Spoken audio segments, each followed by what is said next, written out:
Senator from Alabama.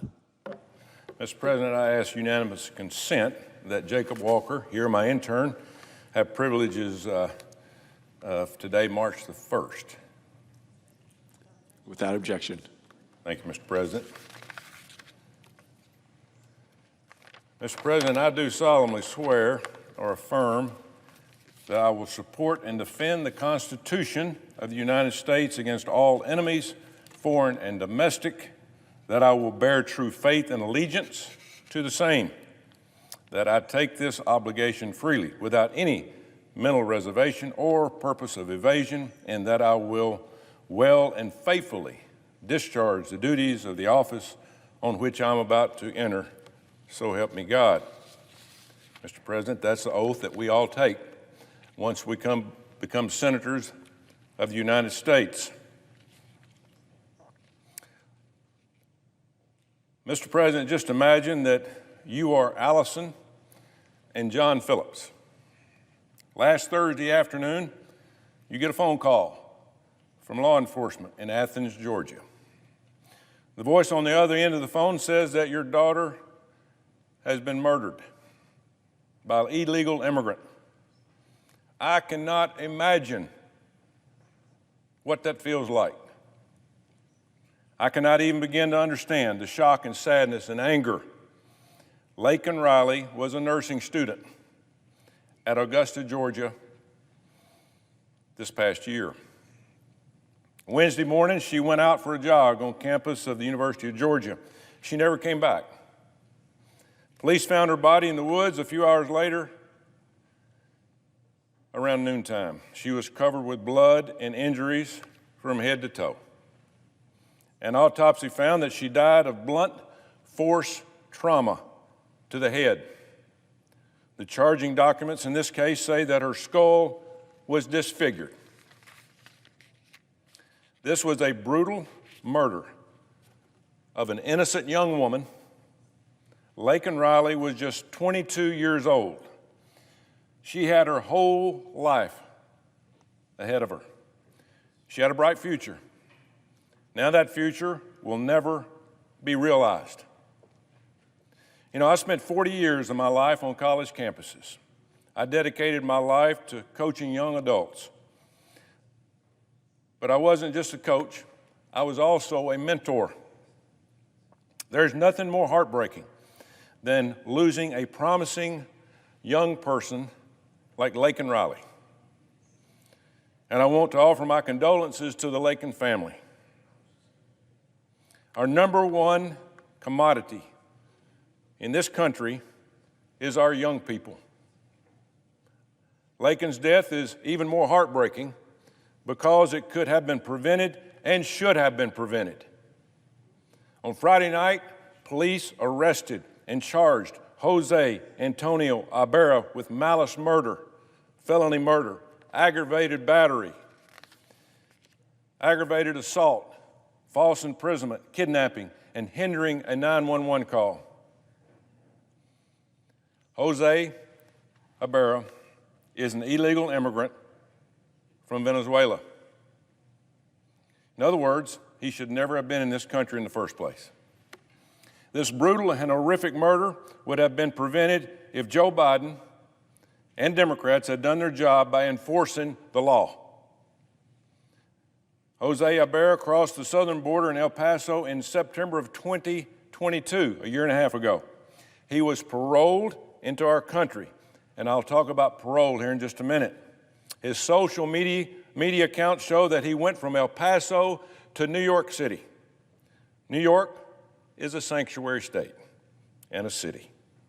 That means that illegals who commit crimes will not be turned over to the immigration police when their jail time is up. This is an open invitation by New York City to criminals. We have a lot of these sanctuary cities in our country today. According to ICE, immigration police, he was arrested just 5 months ago in New York, charged with acting in a manner to injure a child and for driving without a license. Specifically, he was arrested for allegedly endangering a 5-year-old child 5 months ago. Athens police call the murder of Laken Riley a crime of opportunity. In other words, this was essentially a random act of violence. It could have been anyone's daughter.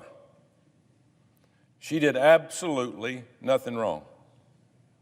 So my question is, where are Georgia's senators today? What are Georgia's senators doing to secure the border to protect more people like Laken Riley? Where is their outrage? Soon the Senate will hold a trial on articles of impeachment against Secretary of Homeland Security Mayorkas, the guy that's in charge of our border. Georgia senators, how are they going to vote when the trial comes up? Are they going to vote for Secretary Mayorkas since he's been impeached in the House? Because he is the one that let this killer in. Are senators from border states like California and Arizona going to save Mayorkas' job, the job that he has refused to do for the last 3.5 years? We'll find out, and find out soon. In the House, every single Democrat fell in line and voted to save Mayorkas' job just a few weeks ago. Every single Democrat. And the guy hadn't done his job in 3.5 years. Every single House Democrat endorsed the job that Secretary Mayorkas is doing. That includes 5 Democrats from the state of Georgia, where Laken Riley was killed. In a separate vote, 150 House Democrats voted against deporting illegals who had been convicted of drunk driving. 150. All Democrats voted against deporting illegals if they got caught drunk driving. That includes all 5 Georgia's Democrats in the House. This is today's Democratic Party. And I go back to the oath that we all took to protect domestic and foreign. To protect.